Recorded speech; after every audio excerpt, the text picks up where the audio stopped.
जब भी माँ की बात होती है तो एक अजब सा एहसास होता है। माँ के प्यार और ममता से प्यारा कुछ नहीं। एक माँ अपने बच्चों के लिए सारे जहां से टकरा जाती है। पर क्या आपको लगता है कि आज के बच्चे अपने माँ बाप के लिए ऐसा कुछ सोचते होंगे? आइए आपको ऐसी सच्ची घटना से अवगत कराते हैं। एक परिवार की इकलौती बेटी जो अपने माँ की करोड़ों की संपत्ति की इकलौती वारिस है, परंतु जब माँ की तबीयत खराब हुई और ख्याल रखना था तो ऐसी स्थिति में माँ को इस तपती गर्मी में कानपुर से लाकर काशी के मणिकर्णिका घाट पर गंभीर बीमारी की अवस्था में छोड़कर चली गई। क्या एक औलाद को ऐसा करना चाहिए, और वो भी एक बेटी जो कहा जाता है माँ बाप के सबसे करीब होती है? और इस बीच काशी में एक देवदूत के रूप में अमन कबीर, जो न जाने कितने असहाय निर्धनों के लिए दिन रात सेवा के लिए तत्पर रहते हैं, जिसने इस वृद्ध महिला को उठाकर वाराणसी के मंडलीय अस्पताल लाकर उपचार हेतु भर्ती कराया। साथ ही वीडियो क्लिप बनाकर वह उसे वायरल करते हुए घर तक सूचना पहुंचाई। एक तरफ इकलौती औलाद जो अपनी मां को इस गंभीर हालत में घाट किनारे भगवान भरोसे छोड़कर चली गई, तो वहीं दूसरी ओर देवदूत के रूप में अमन कबीर वृद्ध महिला का सहारा बनता है।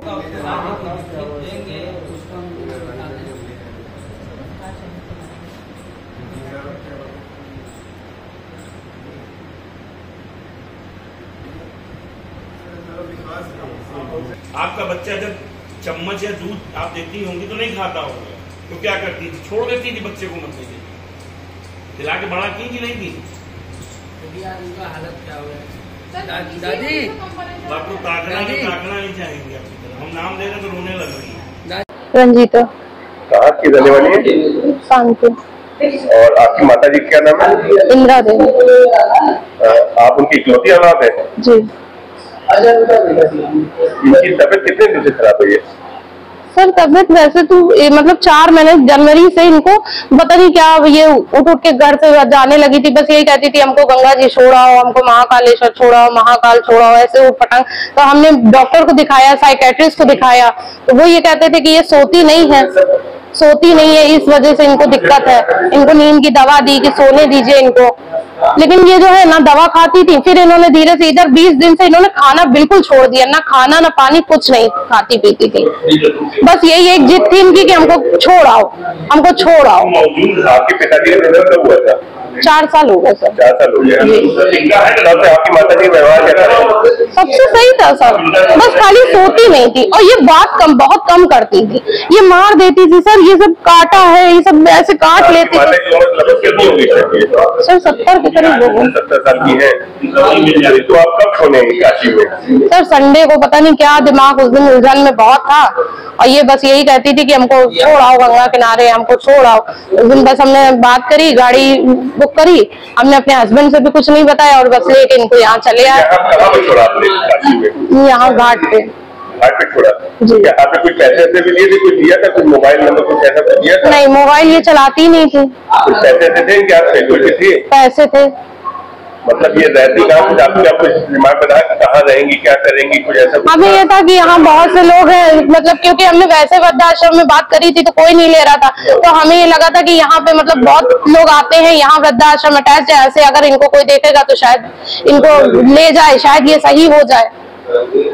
ऐसा तो सही नहीं होगी जैसे आप। और उस समय सर मेरे दिमाग में कुछ नहीं था, बस इनको ये थी कि हम इनकी जिद पूरी कर दें। अगर ये अपनी जिद में खाना पीना छोड़े तो अब हम इन्हीं की जिद पूरी कर दें। ऐसा तो नहीं कि आप इनकी सेवा करते तो इसलिए चाह रहे थे कि आप ये? नहीं सर, ये बस एक जिद पकड़ी थी कि हमको छोड़ दो, बस ये एक जिद पकड़े हुई थी। और आज करते करते इनकी हालत देखिए कैसी हो गई है। छोड़ो बस, कम मोक्ष मिल जाएगा, मैं छोड़ो तो ये छोड़ गए। लेकिन ये क्या लगता है आपको, इस तरह से किसी को छोड़ देना उचित है? भाई ये हिसाब से कंडीशन थी, लगता है शायद इनको इसीलिए वजह ऐसा हो रहा। अमन कबीर सामाजिक कार्यकर्ता। अमन भाई, ये जो वृद्ध महिला का है तो क्या कहानी है?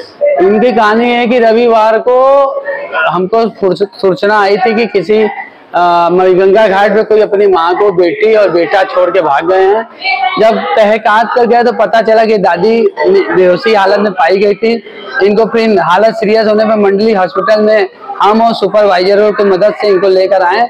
और जब भी इनके बेटों का नाम या बेटी का नाम, दामाद का नाम और बेटी का नाम लिया जा रहा है तो ये रोने लग रहे, मतलब उनको सुनना नहीं चाह रही है। और इनके शरीर में दागी है, जब आई थी तो बेहोशी हालत में थी, मंडली हॉस्पिटल में एडमिट है। और सोशल मीडिया पे जब इनका हमने वीडियो डाला तो इनके घर वालों तक सूचना मिली और अभी भी ये इनकी बेटी आई, उनको ताकना नहीं चाह रही और उनके बेटी के अंदर भी अभी कोई अपनी माँ के प्रति चिंता नहीं, केवल एक समाज के डर के कारण जिस प्रकार से बोल रही है अपनी माँ को ही दोषी ठहरा रही है।